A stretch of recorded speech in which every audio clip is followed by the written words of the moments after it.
5 of them since last school year. Now, let's give the sponsors a big hand. Now, as your humble president, Madam Mayor of Carmen Municipal College, I have been a witness to the struggles and the sacrifices of many of our learners here.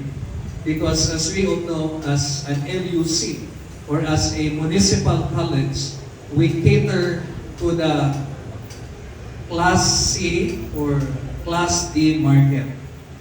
So we have an open admission, and somehow I realized that I should make use of my being a member of the TCDP and consider it as a welcome opportunity